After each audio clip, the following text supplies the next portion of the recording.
Kembali lagi bersama saya, Pergi Ahmad Tipaldi.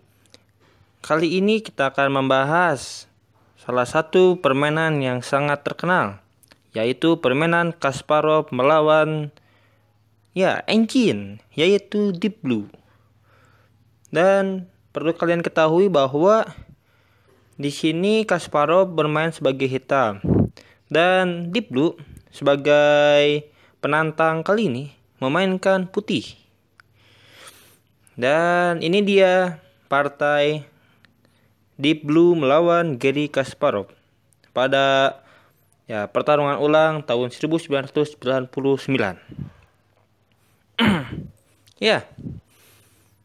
Pertama-tama yang perlu kalian ketahui bahwa di sini Garry Kasparov imbang melawan Deep Blue, memiliki skor yang sama maksudnya. Dan di sini Deep Blue sudah pasti bahwa komputer tidak pantang lelah dan Garry Kasparov sudah kelelahan, baik fisik maupun secara mental. Dan kali ini saya akan memperlihatkan bagaimana seorang super grandmaster dikalahkan dengan cepat kilat oleh sebuah engine komputer. Apalagi engine tersebut jadul. Tahun 1999. Langsung saja, tidak perlu bertele-tele. Kita akan memulai dengan E4 dan C6. Karokan defense. Lalu dilanjutkan dengan D4, D5, kuda C3, pion makan, kuda makan, dan kuda D7. Di sini putih atau Deep Blue menggerakkan kudanya menuju G5. Di sini kita dapat melihat kuda kuda yang awalnya berada di B1 melakukan langkah yang cukup banyak. Dan itu sudah jelas buang-buang tempo. Selanjutnya ialah kuda F6, gajah D3, pengembangan perwira yang cukup cepat, dan di sini putih bersiap untuk rokade pendek walaupun kudanya belum maju. Selanjutnya ialah pion E6. Intinya apa? Di sini hitam ingin mencoba untuk mengeluarkan gajah gelapnya dan bersiap untuk rokade pendek. Sebagai contoh, gajah E7 lalu rokade pendek. Di sini putih memainkan kuda F3. Idenya apa? Untuk rokade pendek. Lalu di sini Garry Kasparov memainkan langkah yang cukup lemah. Langkah apakah itu? Sudah tertera masalahnya di sini, yaitu H6. Mengapa H6 ini menjadi langkah yang lemah? Karena di sini putih dapat mencoba untuk mengorbankan kudanya menuju tempat yang tidak terduga. Kemanakah kuda ini akan bergerak? Ini masalahnya sudah ada di sini langkahnya. Makanya kita langsung sajalah, yaitu kuda kali E6. Mengapa pengorbanan ini cukup spesial? Sudah jelas bahwa apabila di sini pion memakan kuda, maka langkah gajah G6 akan menjadi sangat hebat. Raja tidak dapat rokade, terperangkap di tengah-tengah papan, dan setelah hantaman benteng S1, maka di sini Garry Kasparov akan kesulitan untuk mempertahankan permainan, menjadi imbang. Sangat tidak bagus. Jadi di sini Garry Kasparov memainkan menteri E7. Idenya apa? Yang jelas ialah mengancam kuda. Di sini Deep Blue memainkan rokade pendek. Jadi di sini Garry Kasparov tidak dapat memakan kuda karena kelanjutannya ialah benteng S1. dan menyerang menteri dan raja. Jadi di sini Garry Kasparov yang sudah kelelahan memainkan pion kali E6. Langkah yang cukup lemah. Karena di sini putih dapat memainkan gajah G6 skak.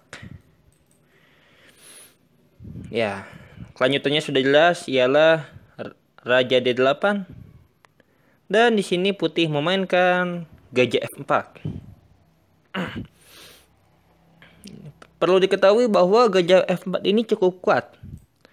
Karena sudah jelas bahwa di sini putih menghalangi petak pelarian bagi raja hitam. Dan gajah gelap di sini mengepung raja hitam. Jadi raja tidak dapat bergerak atau kesulitan bergerak. Selanjutnya ialah pion B5. Lalu dilanjutkan dengan A4.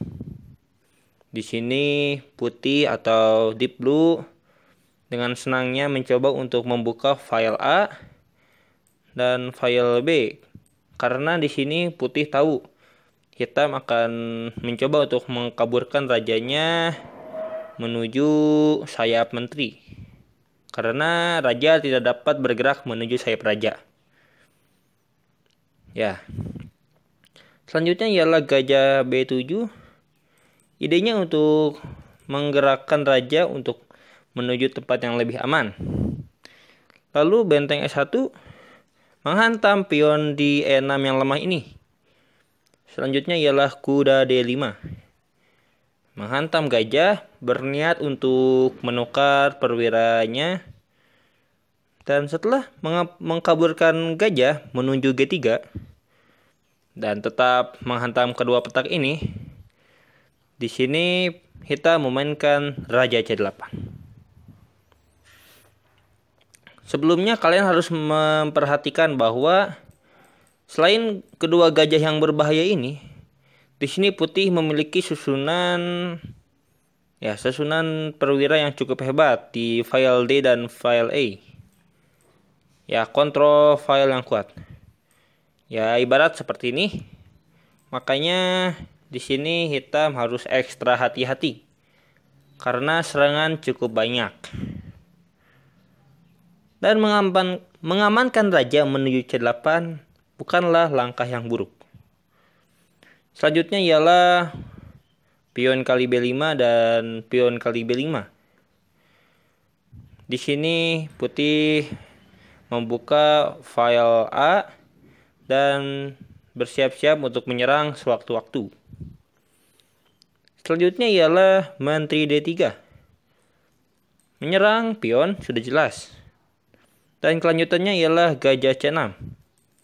Melindungi pion yang berada di B5 ini. Dan setelah gajah F5, intinya ialah mencoba untuk menyerang pion dan sekaligus menyerang menteri yang berada di belakangnya. Dan di sini Garry Kasparov menyadari bahwa dia tidak dapat melindungi pion yang berada di E6. Maksudnya ialah di sini hitam tidak dapat mempertahankan struktur perwiranya. Makanya di sini Garry Kasparov mengorbankan menterinya dengan memakan gajah yang berada di F5. Sudah pasti putih akan memakan menteri dan benteng akan dimakan oleh gajah. Dan setelah satu langkah yang hebat, yaitu C4, di sini Garry Kasparov menyerah.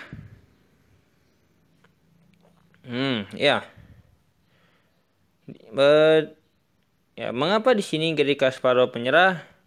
Karena sudah jelas bahwa di sini hitam tidak dapat mempertahankan posisinya lebih lama lagi karena di sini gajah dan menterinya sangat kuat sekali. Apalagi ketiga pion yang berada di sini siap untuk menghantam kediaman raja hitam. Makanya di sini Garry Kasparov menyerah. Ya, kelanjutannya bisa kalian terawang sendiri, tetapi sampai sinilah saya membahas ya analisis catur ini. Terima kasih atas perhatiannya. Mohon maaf bila ada kesalahan. Please subscribe-nya dan sampai jumpa.